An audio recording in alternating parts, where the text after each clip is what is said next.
14 नवंबर 2025 बिहार चुनाव का रिजल्ट। मोकामा से एक बार फिर वही नाम चमकता है, अनंत सिंह उर्फ छोटे सरकार। जेल की सलाखों के पीछे बैठे अनंत सिंह ने सूरजभान सिंह की पत्नी वीणा देवी को तकरीबन 29,700 वोटों से धूल चटा दी। जेल में और अनंत सिंह के घर में भरपूर जश्न का माहौल है। यही जश्न का माहौल 2013 के उस दृश्य की याद दिला देता है जब अनंत सिंह को बिहार विधानसभा पहुंचना था। तब ये अपनी मर्सिडीज को छोड़कर दिल्ली से कस्टम मेड बग्घी, जिसमें की स्पेशल एलईडी लाइट और हाईटेक साउंड सिस्टम लगा होता है, और उसको इनका फेवरेट घोड़ा बादल खींच रहा होता है, तो उस पर ये बैठकर चल रहे थे और फुल वॉल्यूम में गाना बजता है, हम हैं मुगैया डॉन, लोग कहें छोटे सरकार। यही है अनंत सिंह, जो कि कथित तौर पर कई बेहतरीन नस्ल के घोड़ों को पाले हैं। इसके अलावा कुछ लोगों का कहना है कि हाथी, यहाँ तक कि कोबरा भी इनका पालतू है। एक मिनी जंगल वाला बाहुबली, एग्जॉटिक बर्ड्स, हंस, तालाब, न जाने क्या क्या शौक, सफेद पोशाक, हर वक्त रेबैन का काला चश्मा, फुल देसी अंदाज और अनफिल्टर्ड बेबाक इंटरव्यू, ये सब कुछ अनंत सिंह की पर्सनालिटी में शामिल है। वो अनंत सिंह ही थे जिन्होंने 2007 के सोनपुर पशु मेले में लालू प्रसाद के घोड़े को फेक कस्टमर भेजकर खरीदवा लिया था। लेकिन इस रंगीनियत के पीछे खूनी अंधेरा था। आज से लगभग 15 दिन पहले ही, जब बिहार इलेक्शन के पहले चरण के चुनाव प्रचार का अंतिम दिन था, एक तरफ जन सुराज पार्टी के काफिले में थे पूर्व आरजेडी लीडर दुलार चंद यादव, जो कि एक पुराने गैंगस्टर भी थे, और दूसरी तरफ काफिला था छोटे सरकार का। हालांकि इसी चुनाव में दुलार चंद यादव ने अनंत सिंह की पत्नी को लेकर कुछ विवादित बयान भी दिए थे। 1990 में लालू प्रसाद यादव ने दिलीप सिंह, जो कि अनंत सिंह के बड़े भाई थे, जब वो एमएलए बनते हैं तो उनकी ताकत को रोकने के लिए दुलार चंद यादव को खुला सपोर्ट किया था। इसी फ्लैशबैक के बीच में अचानक से गोली की आवाज सुनाई देती है, जो कि दुलार चंद यादव के पैर में लगी थी, और दुलार चंद यादव पर गाड़ी चढ़ाकर उनकी जान दी जाती है। पोस्टमार्टम में गंभीर आंतरिक चोटें इस बात की पुष्टि भी करती हैं। एफआईआर में अनंत सिंह नामजद होते हैं और आरोप लगता है कि अनंत सिंह ने खुद अपने हाथों से गोली चलाई और उनके भतीजे राजवीर और करमवीर तथा दूसरे सहयोगियों ने मिलकर दुलार चंद यादव पर गाड़ी चढ़ा दी थी। इसके बाद 1 नवंबर 2025 को एसएसपी कार्तिकेय शर्मा की टीम द्वारा नालंदा के बेदना गांव से अनंत सिंह की गिरफ्तारी हो जाती है। अनंत सिंह का दावा कि मैं मौकाए वारदात पर था ही नहीं, और ये सब कुछ चुनाव जीतने के लिए सूरजभान सिंह की साजिश है। अनंत सिंह की पूरी कहानी को समझने के लिए तकरीबन आधी सदी से भी पीछे जाना होगा। साल था 1967, बिहार का बाढ़ जिला। पिता चंद्रदीप सिंह घोड़ा गाड़ी चलवाते थे। 4 भाई, दिलीप सिंह, बिरंची सिंह, फज्जो सिंह और सबसे छोटे थे अनंत सिंह। 9 साल की उम्र में अनंत सिंह घर को छोड़कर अचानक से हरिद्वार चले जाते हैं। कहते हैं कि मुझे साधु बनना है, पर कुछ ही दिन बाद वो घर वापस भी आ जाते हैं। महज 12 साल की उम्र में, यानी कि 1979 में अनंत सिंह पहले मर्डर केस में इनका नाम रजिस्टर्ड होता है। हालांकि चार्जशीट कभी भी दाखिल नहीं हो पाई।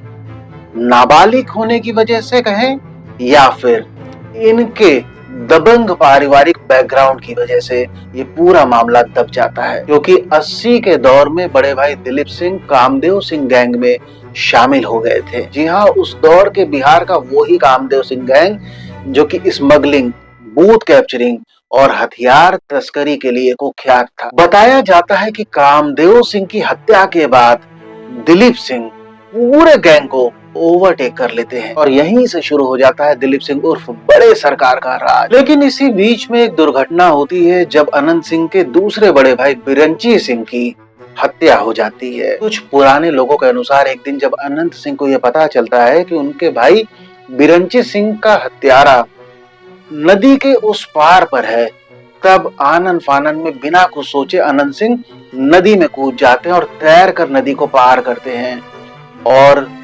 ईंट और पत्थर से उस हत्यारे को मार डालते हैं। शायद यही वो रात थी जब पहली बार बिहार में अनंत सिंह के रूप में लोग छोटे सरकार को देखने लग गए। कुछ लोगों का ये भी कहना है कि दिलीप सिंह उर्फ बड़े सरकार 80s के दौर में कांग्रेस के एक पावरफुल एमएलए श्याम सुंदर धीरज के लिए बूथ कैप्चरिंग किया करते थे। दिलीप सिंह की ही बदौलत 2 बार श्याम सुंदर एमएलए बनते हैं। कुछ लोग बताते हैं कि 1989 में एक बार दिलीप सिंह उर्फ बड़े सरकार श्याम सुंदर सिंह धीरज से मिलने दिन में ही उनके आवास पर चले जाते हैं और वहां पर एमएलए महोदय द्वारा ये कहा जाता है कि मुझसे दिन में मत मिला करो, मिलना हो तो रात के अंधेरे में ही आना। इस बात से दिलीप सिंह का ईगो हर्ट हो जाता है। वो बेहद अपमानित महसूस करते हैं कि मैंने जिसको जितवाया आज वो मुझसे ही मिलने में शर्मसार हो रहा है और इसी अपमान का बदला लेने के लिए अगले ही साल 1990 के चुनाव में दिलीप सिंह जनता दल के टिकट पर खुद चुनाव लड़ते हैं और धुआंधार तरीके से जीतते भी हैं और अगले बार के चुनाव यानी कि 1995 के चुनाव को वो फिर से जीतते हैं। पुराने लोग बताते हैं कि इस पूरे चुनावी समीकरण में दिलीप सिंह सिर्फ पर्दे के सामने होते लेकिन पर्दे के पीछे सक्रिय तौर पर अनंत सिंह का ही हाथ रहता है। लेकिन सन 2000 में पहली बार दिलीप सिंह हारते हैं। उस वक्त उभरते हुए नए बाहुबली सूरजभान के हाथों द्वारा तकरीबन 70,000 वोटों से इनकी हार होती है। हार सिर्फ एक चुनावी हार नहीं थी बल्कि एक बेहद लंबी दुश्मनी की शुरुआत थी जो कि 2025 बिहार चुनाव में भी देखने को मिली। अगला बिहार का चुनाव आता है, साल था 2005।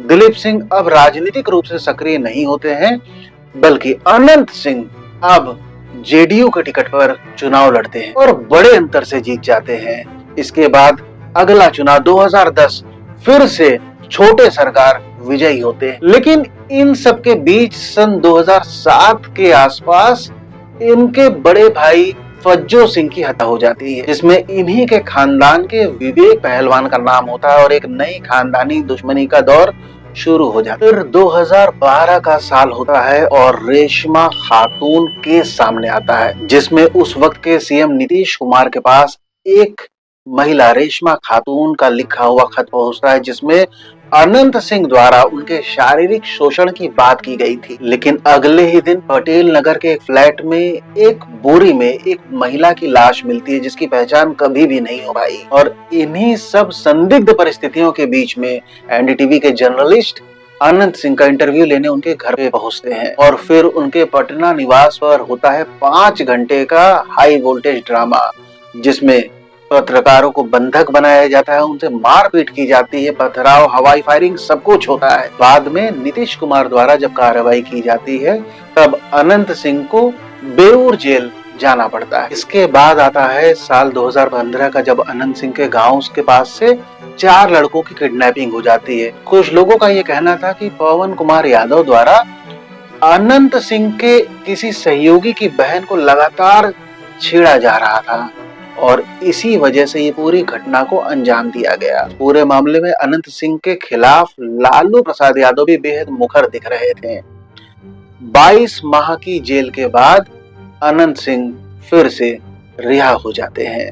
साल था 2019। एक वायरल ऑडियो क्लिप में अपोनेंट को एलिमिनेट करने की बात की जा रही थी और AK-47 का भी जिक्र होता है और ये आवाज होती है अनंत सिंह की। 16 अगस्त 2019 की रात नदगांव के पैतृक निवास पर रेड पड़ती और मिलता है AK-47 बंदूक, 27 जिंदा कारतूस, 2 हैंड ग्रेनेड, खून से सने कपड़े और बुलेट प्रूफ जैकेट। उस वक्त की एसएसपी रही गरिमा मलिक ने नेशनल इन्वेस्टिगेशन एजेंसी को यहाँ तक लिखा था कि कहीं ये हथियार जबलपुर ऑर्डिनेंस फैक्ट्री से चोरी तो नहीं किए गए हैं और क्या इन सब में एक व्यवस्थित हथियार तस्करी का गहरा गिरोह तो नहीं शामिल है। हालांकि इस मामले में अनंत सिंह फरार हो जाते हैं और 23 अगस्त में दिल्ली जाकर साकेत कोर्ट में सरेंडर करते हैं और उन पर यूएपीए और आर्म्स एक्ट लग जाता है। हालांकि अनंत सिंह बयान देते हैं कि ये सब फर्जी बातें हैं, ये सब कुछ लल्लन सिंह की चाल है। 2020 में जेल में रहते हुए ही सबको चौंकाते हुए ये आरजेडी ज्वाइन कर लेते हैं और मोकामा सीट जीतते हैं 35,251 वोटों से। लोग कहते हैं कि मोकामा में वोट नाम से नहीं बल्कि दबदबे से पड़ते हैं। 2022 में AK-47 केस में 10 साल की सजा होती है,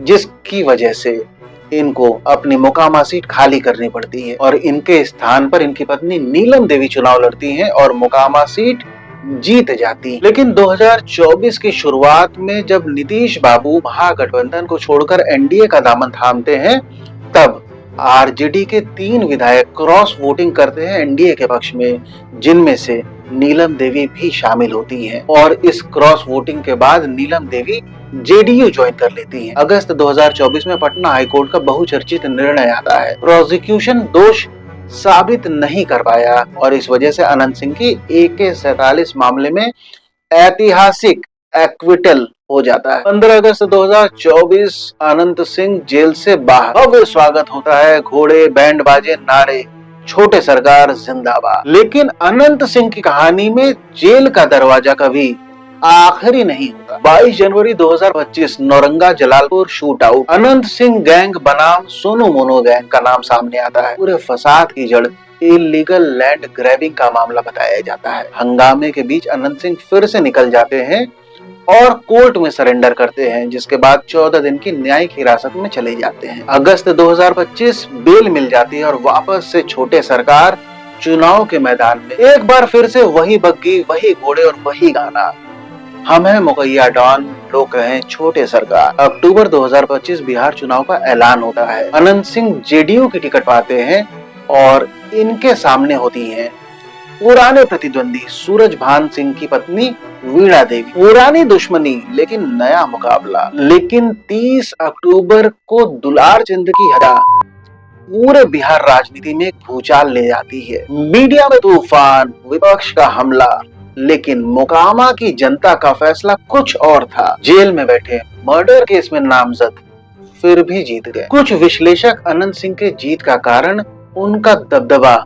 जिसमें कि 35 साल से भी ज्यादा आतंक का प्रभाव होने की बात कही जाती है। वहीं कुछ लोग कहते हैं कि अनंत सिंह द्वारा विकास के काम किए गए, इस वजह से वो जीते हैं। सड़क, बिजली, पानी आदि पर उनका प्रभाव दिखता है। वहीं कुछ लोग जेडीयू के सपोर्ट और नीतीश कुमार की मशीनरी अनंत सिंह के पीछे होने से उनकी जीत की बात कहते हैं। वहीं विपक्ष की कमजोरी, कांग्रेस आरजेडी में बिखराव की बात भी अनंत सिंह के जीत के लिए महत्वपूर्ण मानी जा रही है। लेकिन सबसे बड़ी बात, मोकामा के घर घर में अनंत सिंह अब सिर्फ एक नाम नहीं बल्कि एक इमोशन बन चुका है। आज भी दुलार चंद केस चल रहा है, आज भी अनंत सिंह के ऊपर 50 से अधिक केस लंबित है, लेकिन एक बार फिर से अनंत सिंह एमएलए बन जाते हैं। अनंत सिंह की कहानी सिखाती है कि बिहार की राजनीति में ताकत ही असली सच्चाई है। जनता डर और विकास दोनों देखती है और यदि एक बार बाहुबली तो हमेशा बाहुबली। आज अनंत सिंह एक इंसान से ज्यादा एक दास्तान बन चुका है और दास्तानें कभी भी साधारण तरीके से खत्म नहीं होती। अगर आपको ये कहानी पसंद आई तो लाइक, शेयर और सब्सक्राइब जरूर कीजिए और कमेंट में बताइए कि अनंत सिंह को आप एज अ हीरो या एक विलन के रूप में देखते हैं। मिलते हैं क्राइम थ्रिलर्स ऑफिशियल पर, जहां पर अफसाने हकीकत बनकर सामने आते हैं। तब तक के लिए stay safe, stay aware, stay informed. शुक्रिया।